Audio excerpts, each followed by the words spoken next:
বিসমিল্লাহির রহমানির রহিম। গেল 23 জানুয়ারি শুক্রবার জুমার পরে আরাফাত সানি সহ শহীদ শাহেদ এবং নয়ন চার সাংবাদিক সেন্ট মার্টিন গিয়েছেন। সেন্ট মার্টিন জেটি ঘাটে পৌঁছে একটি লাইভ করেছে টেকনাফ ৭১-এ। তার অপরাধ ছিল এটাই, এখানে নৌবাহিনীর বিভিন্ন অনিয়ম অব্যবস্থাপনার কথা আরাফাত সানি তুলে ধরেছে। এর আগে বিভিন্ন বাহিনীর বিভিন্ন অনিয়মের বিরুদ্ধে আরাফাত সানি সোচ্চার ছিলেন।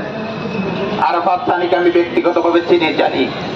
আমার প্রতিষ্ঠানে দীর্ঘ ৩ বছর কাজ করেছে। আমি গ্যারান্টি দিয়ে বলছি, সীমান্ত শহর টেকনাফে যদি পরিচ্ছন্ন কোনো সাংবাদিক দেখে থাকে, কয়েকজনের মধ্যে আরাফাত সানি একজন, কয়েকজনের মধ্যে একজন। এটা আমরা লিখিতভাবে দিতে পারবো। আজকে যে নাটক মঞ্চস্থ করা হয়েছে, এটার স্ক্রিপ্ট খুব দুর্বল, এটা আমরা হক করে বলতে পারি। এটা কিভাবে সাজানো হয়েছে, কেন সাজানো হয়েছে, কোন লক্ষ্য উদ্দেশ্য নিয়ে সাজানো হয়েছে, তা দিবালোকের মতো স্পষ্ট। আমরা আজকে বলছি, এসপি মহোদয়কে নয়, স্বরাষ্ট্র উপদেষ্টার দৃষ্টি আকর্ষণ করছি। আপনি কক্সবাজারের সাংবাদিক সমাজের নারী নক্ষত্র জানেন, কারণ কক্সবাজারের সাথে আপনার একটা বন্ধন আছে, আপনার একটা সম্পর্ক আছে। কক্সবাজারের গণমাধ্যম কর্মীদের সম্পর্কে আপনার একটা সম্পর্ক আছে। মাননীয় স্বরাষ্ট্র উপদেষ্টা, আপনি আগামী 48 ঘন্টার মধ্যে এই বিষয়ে যদি ব্যবস্থা না নেন, তাহলে আপনার বিরুদ্ধে আমাদের কলম উঠবে। আমরা বলতে পারি, আজকে ডিএমপি কমিশনার হাবিবুর রহমানের মৃত্যুদণ্ড হয়েছে, এখান থেকে শিক্ষা নিতে হবে।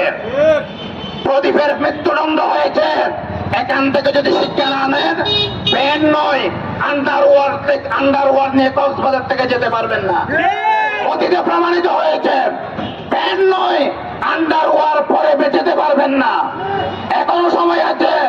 সাংবাদিকদের পেশাগত মর্যাদা, স্বাধীনতাকে নিয়ে সিনেমিয়ে খেলবেন না।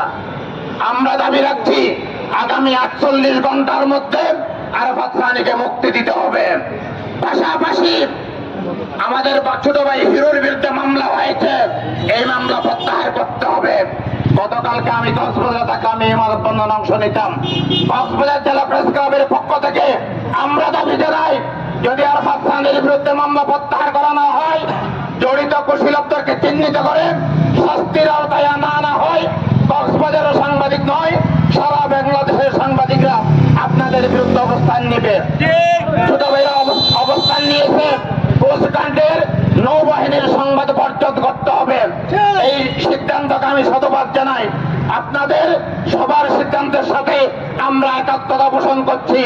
যতদিন পর্যন্ত সেই ষড়যন্ত্রকারীকে, সেই কলঙ্কিত অফিসারকে এখান থেকে প্রত্যাহার করা না হবে, আমাদের আন্দোলন থামবে না। মানববন্ধন হয়েছে, প্রয়োজন আমরা অনশনে যেতে হবে। সবার সমস্ত কর্মসূচিতে আমরা একাত্মতা ঘোষণা করে আগামী 48 ঘন্টার মধ্যে আরাফাত সানির মুক্তি দাবি করে এবং ষড়যন্ত্রকারী অফিসারের এখান থেকে প্রত্যাহার ও শাস্তি দাবি করে আমার বক্তব্য শেষ করছি। ধন্যবাদ সকলকে। দৈনিক আজকের বাংলা .net